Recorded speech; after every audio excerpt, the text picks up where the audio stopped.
It is also somewhat ironic that while the conversation about climate has gained global recognition, it has yet to find traction in South Asian countries. Women, by and large, are missing from the climate debate. This is partly due to approaches that favor a patriarchal control on societal hierarchy and see men as the power brokers in policymaking. Women are sidelined using subtle and nuanced messaging to prevent them from aspiring beyond traditional roles assigned to them. It is therefore not surprising that women without emotional and psychological empowerment, even educated women, find it difficult to claim their rightful place in society. Religion also retains a strong hold in South Asia, and its self-serving interpretation is used by a male-dominated society to influence culture and politics to subordinate status of women. However, looking at it from a spatial lens and taking into account the wide-ranging consequences of climate change, working through male silo approaches will no longer remain a long-term option. Growing gender disparities will result in economic losses and social destabilization, forcing inclusion as a critical need in climate adaptation and mitigation. As the climate regime changes, it will need a system reset to tackle associated issues. It will become increasingly important for governments and societies to include women in climate conversations to address socioeconomic vulnerabilities as a preliminary course of policy action. The road to resilience is through women, and to get there, society will need to provide that enabling environment where women have the confidence to dare, the freedom to aspire, and the free will to choose. In the new global order, governments, agencies, and institutions will be under pressure to employ a mix of top-down and bottom-up approaches to fight climate change and pandemics. Women will have to be given their rightful share and access to resources and opportunity. Financial inclusion and meaningful role in decision-making will not only be critical for a gender-balanced climate future, but necessary for social harmonization and political stability. I will end here now by just saying that in the concept of deep ecology, man and nature interact constantly and modify each other. In order for both to thrive in tandem, it is important that balance is retained between human activity and nature. As women constitute nearly half of humanity, then deductive logic dictates that without the functional and active participation of 50% of the global population, striking balance and living in harmony with nature may remain an elusive goal. So with that, I will end my conversation and be open to taking questions. Ayesha Khan, बहुत बहुत शुक्रिया आपका और Hisar foundation का कि मुझे इतने अहम मौजू पे बात करने का मौका दिया।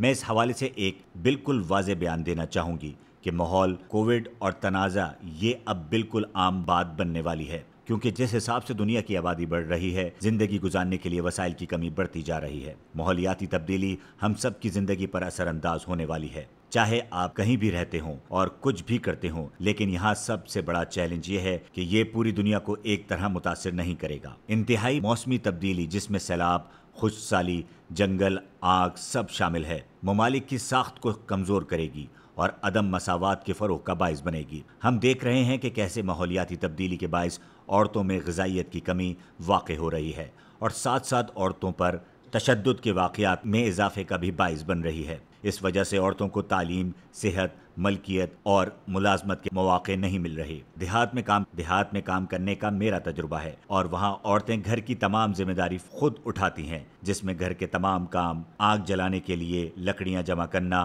पानी भर के लाना और खेतों में काम करना शामिल है। इसके अलावा घर के बुजुर्गों और बीमारों का ख्याल रखना और तमाम रिश्तों को निभाना भी ख़वातीन की जिम्मेदारी में शामिल है। माहौलियाती तब्दीली की वजह से रिवायती ज़रिए माश जैसे कि माहीगीरी, खेती बाड़ी और कॉटेज सनत पर भी असर पड़ रहा है। इस तब्दीली से औरतों पर तशद्दुद का खतरा भी बढ़ रहा है। माहौलियाती तब्दीली के हवाले से दुनिया में बहुत बात होने लगी है, मगर जनूबी एशियाई ममालिक में अभी भी इस पर काम होना बाकी है। औरतों का माहौलियाती तब्दीली के हवाले से बहस में की गई खास किरदार सामने नहीं आ रहा, पर एशियाई निज़ाम की वजह से औरतों को आगे आने और मशावरत से रोक दिया जाता है और तमाम पॉलिसियां मर्द ही बनाते हैं। पढ़ी लिखी खवातीन भी मुआशरे में अपना हक मांगने से कतराती हैं। जनूबी एशिया में मजहबी पाबंदियां भी बहुत ज्यादा हैं, जिसको मर्द अपने मुताबिक औरतों पर मुसल्लत कर देते हैं। मुस्तकबिल की रोशनी में देखा जाए तो ये मसाइल आगे जाकर मुआशी और माशरती बदहाली का ही बाइस बनेंगे। जैसे जैसे माहौलियाती तब्दीली बढ़ती जाएगी,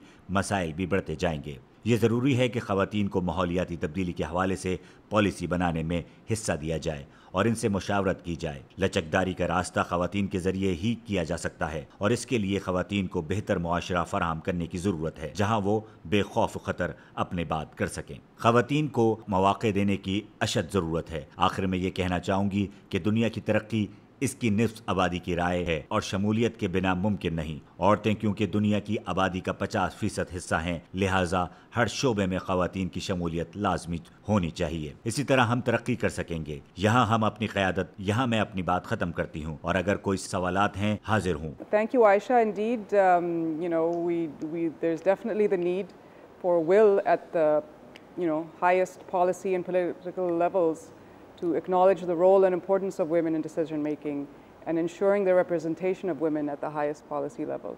We'll move on to our next speaker, who we have with us here in the studio, Simi Kamal, who's chairperson of the SAR Foundation. Simi will be talking about changing women's roles in the water sectors, building women's leadership. She's the founder and chairperson of Hisar Foundation, is on the board of the International Water Management Institute. शुक्रिया आयशा, आपने ख़वातीन के किरदार के हवाले से बहुत मुफीद मालूमात हमसे बांटी। अब मैं दूसरी मेहमान सीमी कमाल को दावत देना चाहूँगी। सीमी हिसार फाउंडेशन की बानी हैं। Thank you, Zareen. It's so nice to be on an all-ladies panel because we can really talk our hearts out and we can share what we really want to share. Okay, so talking about changing women's role in the water sectors, as my friend Aisha just mentioned, that change is already happening. But the question is that given the capitalist context of how the world works today and all the minimalistic living that we need to move to, are we doing enough or are we changing enough in terms of this role? So when we look at pictures of women in South Asia, these are the kind of images that we see. Okay, here are the women. They are washing hands of children, they are collecting water, they are growing little crops, they are washing bathrooms, they are taking care of toilets. These are the pictures we get when we talk about women in water and sanitation. Or when we talk about the women environment and water nexus, we say the same thing. Women out there collecting water, it is exclusively women's work. They are responsible for growing the food crops and the caring for livestock. This is the survival part, the subsistence part. They are not doing the cash cropping. They are responsible for health and well-being of their children and family and communities. And so, because they do all of this work, the guys have lots of time and they sit there and they make decisions about women's lives and they say, well, the women are too busy, so let's take decisions on their behalf and we know better what they need. Okay? That is the environment in which the water sector is operating today. So let's take a look at Pakistan's national water policy, which came out in 2018. Although women account for just under half of the population of the country, they were referred to only once in our policy, and that too where women population will be promoted in domestic water supply and water hygiene. Okay? This shows that in spite of Pakistan's agricultural based economy, an economy that depends heavily on water and the back-breaking work that women do in water and agriculture, the policy only takes into account women's participation as domestic water users. In fact, recently when I have visited a number of factories, I have seen far more women than men. And when I talk to the factory owners, they say, well, they are more loyal, they come on time, they like to work, they do not unionize, they do not cause problems. And if you give them pick and drop, they'll do anything for you. Okay? So this is the reality of how women are involved in Pakistan's economic sectors and how they don't show up there. We have seen that where there are women presidents and prime ministers, where countries are led by them, there is more emphasis on environment, water and natural resources, and also dealing with pandemics. We saw what has happened and which countries did better. Interestingly, the most commonly held portfolios by women ministers are, you guessed right, environment, natural resources, energy, and then social sectors, social affairs, education and family. Now you might say that the reason why these sectors have traditionally had women ministers is because they were never considered important enough or key enough. Environment and natural resources was never that important, but now it is, and the point is that women have experience in handling this. Then at the local level, we have seen that in local government, those councils or committees that have women as chairs or members consistently spend more on water, environment, pollution control and nature-based solutions. So here women are already, in a way, they are already leading water.